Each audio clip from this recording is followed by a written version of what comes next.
So hello guys, welcome to my channel. आज हम बहुत इम्पॉर्टेंट चीज़ डिस्कस करने वाले हैं इस वीडियो में।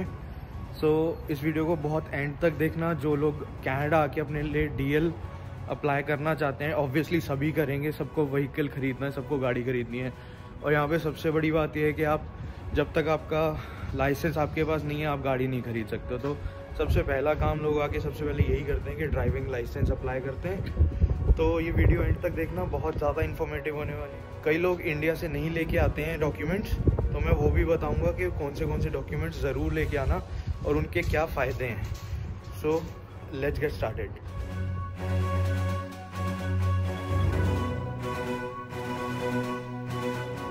सो गाइस, बहुत ज़्यादा बातें नहीं करेंगे, सीधा पॉइंट पे आते हैं। ये है मेरा G1 लाइसेंस, जो कि सबसे पहली स्टेज होती है आपकी लाइसेंस की। इसमें बेसिकली आपको G1, फिर होता है G2, उसके बाद होता है G। So G is like final. So basically for G1 हमें ड्राइविंग टेस्ट स्कूल में आना है और वहाँ पे आके हमें एक रिटन टेस्ट देना होता है। 20 क्वेश्चंस के 20 क्वेश्चंस होते हैं। 20 क्वेश्चन रूल्स के होते हैं, 20 क्वेश्चन सिग्नल साइंस के होते हैं। ईजी होते हैं, बहुत ज़्यादा डिफ़िकल्ट नहीं होता। मेरे G1 के लिए मैंने 3 बार टेस्ट दिया है, तब मैं थर्ड टाइम में जाके क्लियर किया। क्योंकि इसमें एक्चुअली क्या था कि मैंने एक ऐप डाउनलोड कर ली थी जिसमें रूल्स दिए हुए थे और क्वेश्चंस थे सारे, बट वो ऐप एक्चुअली मैं गलत रेफ़र कर रहा था। इस वजह से मेरा 3 बार में जाके टेस्ट क्लियर हुआ। जब थर्ड टाइम मैं गया टेस्ट देने, तो मेरे को जो काउंटर पे लेडी थी, उन्होंने बताया कि आप rather than going for any application, आप हमारी साइट पे जाके रेफ़र करो क्वेश्चंस और वहाँ से आप टेस्ट के लिए पढ़ो और फिर आप टेस्ट दो। तब जाके मेरा टेस्ट क्लियर हुआ। बहुत ज़्यादा ध्यान में रखना कि आप कहाँ से पढ़ रहे हो बिफोर गोइंग फॉर टेस्ट। और टेस्ट देने से पहले पढ़ के ज़रूर जाना, ऐसे ही मत चले जाना, क्योंकि यहाँ पे $16 एक टेस्ट के लिए $16 पे करने पड़ते हैं। अगर आप पहली बार टेस्ट दे रहे हो और फेल हो गए, फिर दोबारा टेस्ट दोगे तो फिर $16 देने पड़ेंगे। तो मैंने ऐसे 16 3 बार दिए हैं, तब जाके मेरे पास G1 आया है।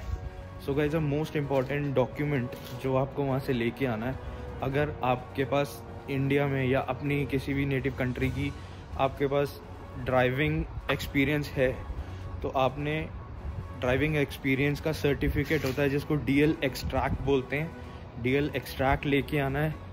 DL एक्सट्रैक्ट 2 साल से ज़्यादा का होना चाहिए। 2 साल से ज़्यादा का अगर आपके पास DL एक्सट्रैक्ट है, तो इनका जो प्रोसीजर है DL का, वो ये है कि G1 के बाद आपको 8 मंथ्स वेट करना पड़ेगा।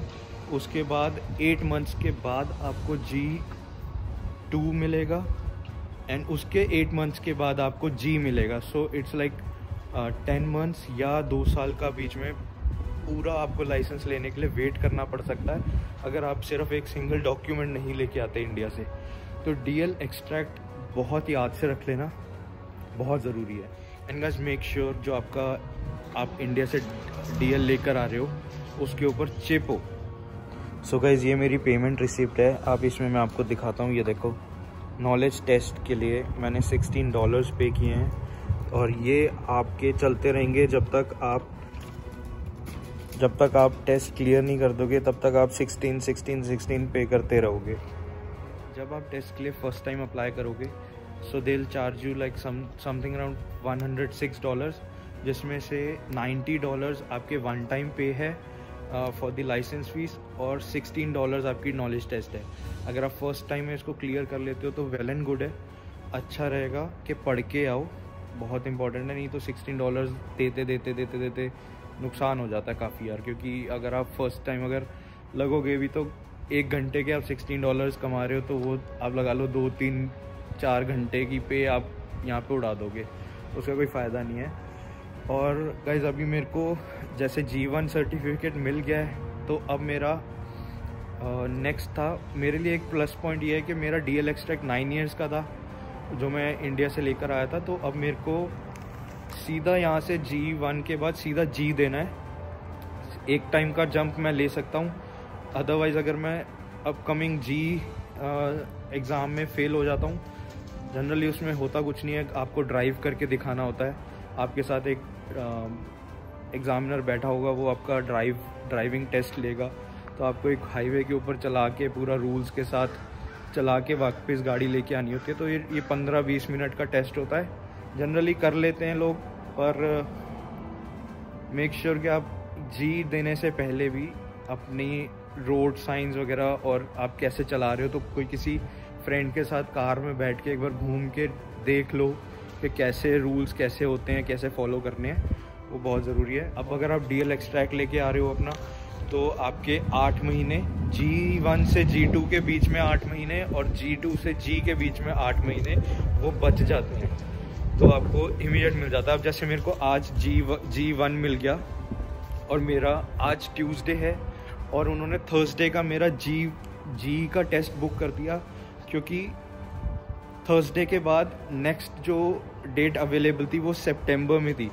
सो अभी मई चल रहा है, जून जुलाई अगस्त सितंबर, मेरे को 4 महीने वेट करना पड़ता। तो मैंने परसों की डेट ले ली है और जी के लिए $91 फ़ीस थी, तो वो मैंने पे करी और उन्होंने मेरे को स्लिप काट के दे दी कि आप थर्सडे को अपनी कार लेके आ जाओ या किसी फ्रेंड की या किसी रिलेटिव की कार लेके आ जाओ और आप चला के दिखा देना, तो आपको जी भी मिल जाएगा।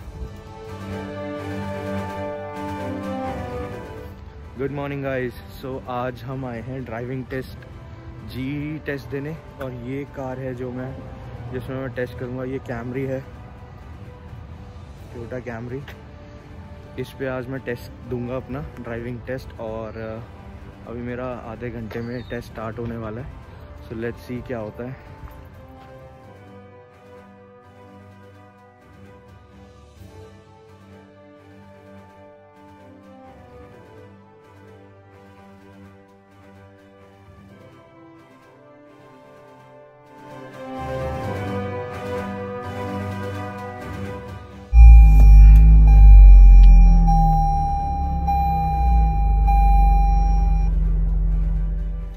ये स्लिप मैंने ले ली है ड्राइविंग की। मेरी जो अपॉइंटमेंट थी, मैंने जाके वहाँ पे एक स्क्रीन लगी होती है, वहाँ पे मैंने अपना अपॉइंटमेंट का टाइम डाला, तो मेरे को एक स्लिप मिल गई और उस पर लिखा था कि wait in your car and instructor will come to your car. तो अभी मैं अपनी कार में ही बैठा हूँ और मैं वेट कर रहा हूँ कि इंस्ट्रक्टर जैसे ही आएगा तो वो मेरे से ये स्लिप मांगेगा या मांगेगी। देयर आर 2 लेडीज़, अब देखते हैं कौन आते हैं। एंड जिस रूट पे मेरे को वो लेके जाएंगे, that is a route defined for G drivers. तो उसमें एक सिटी का थोड़ा सा ड्राइव रहेगा, थोड़ा रेजिडेंशियल एरिया का ड्राइव रहेगा और फिर हाईवे का ड्राइव रहेगा। तो ये 3-4 स्टेजेस हैं जहाँ पे वो मेरा लेन चेंज करवा के देखेंगे कि लेन चेंज में कोई हेजिटेशन तो नहीं है, और स्पीड के ऊपर मेरा कितना कंट्रोल है, और वो सारी छोटी मोटी चीज़ें जज करेंगे। बहुत बारीकी में जज करते हैं, एक एक साइन को मैं नोट कर रहा हूँ या नहीं कर रहा हूँ वो देखते हैं। पेडेस्ट्रियंस को मैं कितना रिस्पेक्ट दे रहा हूँ, क्या कर रहा हूँ, वो सब देखते हैं। तो ये होगा और एंड में पता लगेगा कि मैं पास हुआ कि नहीं हुआ। तो दिस इज़ लाइक जी, मैं G1 के बाद डायरेक्टली जी ले रहा हूँ, तो इसलिए मैं थोड़ा सा नर्वस हूँ। नहीं तो G1 के बाद लोग G2 ले लेते हैं और G2 के बाद G कभी कभी अप्लाई करते हैं, कई लोग तो G2 पे ही चलाते रहते हैं। तो ये एक बहुत मेजर स्टेप मैंने ले लिया है, अब देखते हैं क्या बनता है।